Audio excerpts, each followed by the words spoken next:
چې په دې وخت کې مسلمانانو امتحان دی، اوس ازمیخ دی د زمکو ولا باندې پټو ولا باندې یو غټ ازمیخ روان دی، پته به د ایمان ولا او درنګ د ایمان د دعوی ولا لګي چې څوک د ټینګيږي او څوک د خپې خوېږي. د کوکنار او درنګ د ډوډو کارلو وخت دی، دا وخت د کوکنار او درنګ د ډوډو کارلو وخت دی، پته به لګي د ایمان. اوس د ایمان د الله د رزق اولو مقابله شری ده او درنګ د شیطان د رزق اولو مقابله شری ده.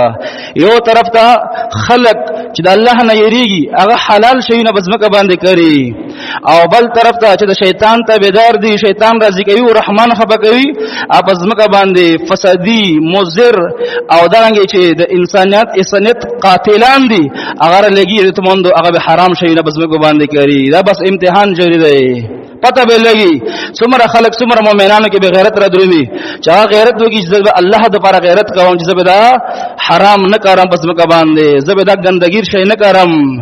اے مسلمانانو په خپل بچو باندې رحم وکړئ. ته مسلمانانو تاسو به کتلی بعضی کورونه چې په یو کلی کې یو کس چرسی او درنګ هغه خراب شي ته ټول کلی ولا خلکو سره غم جنوي، زنانه غم جنوي، سړی غم جنوي، ټول به سوروي. یتوان د مسلمانانو څنګه چې ته خپل بچی باندې خبرګي چې هغه چرسی نشي، هغه اپیری نشي، هغه نور ګندګیر نشي، نو درنګ د بل مسلمان بچی باندې ودر دیګا، د بل مسلمان بچی باندې مخفشه، د بل مسلمان لپاره هم خیر خوا جوړ شه. نو اوس یتوان د امتحان شروع دی، پته به لګي چې څوک ډوډۍ پرګدي چې زه نه کرم د الله لپاره، څوک هغه وایي چې دا ګندګیر د الله لپاره نه کرم، قالا کروڑو روپے ملي زه نه کرم. داس ایماندار به ان شاء الله وی غیرت د الله لپاره او والله بالله ثم الله چې د الله لپاره د غیرت وکړو، د الله لپاره د تور وکړو، د الله لپاره د ګناه پرې خودلا چې رب العالمین بهترین بدله در نصیبي ګوره، ډېر بهترین بدله به الله دې کوي. او په دنیا کې دا بدلی و نه لیدلې، په آخرت کې بدلی دي. دا دنیا عزتمندو دا حرام نه په داسې طریقو باندې وځي، داسې طریقو باندې چې تبه نه وباس در نه وځي، تبه نه لګي در نه لګيږي به. مسلمان ورونو په دې مصیبت باندې په دې امتحان باندې به صبر کوو. د الله د پاره به دا ګناه پرېږدو، دا ګناه ده ګورا، دا ګناه ده، دا جرم دی، دا د انسانیت قاتلان دي، څوک چې چرس او اپین او څوک چې بنګ پټو باندې کوي، دا د انسانیت قاتلان دي، دا د ضمیر قاتلان دي، دا د عقل قاتلان دي، دا د مسلمانانو معاشره خرابوي، دا زناکاری ډیروي، دا بدکاری ډیروي، دا غلا ډیروي.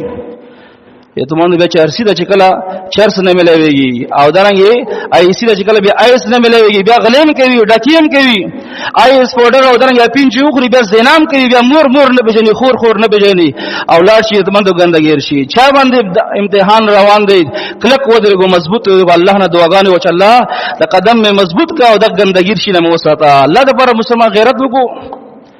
صحابه به راوچي چې هغه وی الله مونږ دا غیرت کړو چې خپل بچی قربان کړیو. یو خزه براوچه د شی ای الله ما خپل خوان د الله په لار قربان کړو، خپل ورور خپل پلار مې په احد کې شهید شول، ما صبر کړو، ما دا ویلي چې رسول الله بچوي، ټول غمونه آسان دي. حمزه خپل بدن هغه ټوټه بدن الله ته پیش کړي، الله ما دا قرباني کړی دا.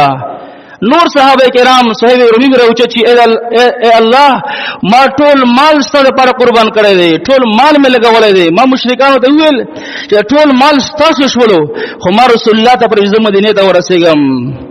صحابه خو خپل قرباني پیش کی، ته چې پیش کوي مونږ چې تیار کړی دی چې الله اعلان وکي ټول خلق موجود وي او لغن بربن او الله وی چې انسانانو هر انسان خپل قرباني پیش کو چې زموږ لپاره چې قرباني کړي څوک به پیش کی، مونږ چې کړي دي تمندو ځکه مسکم صحابه او دور خو تر شوی بدن ټوټ کېدل خو لري خبرې دي، وینا ویسل د بدن نه الله د دین د اوچتوالي بغه لري خبرې دي.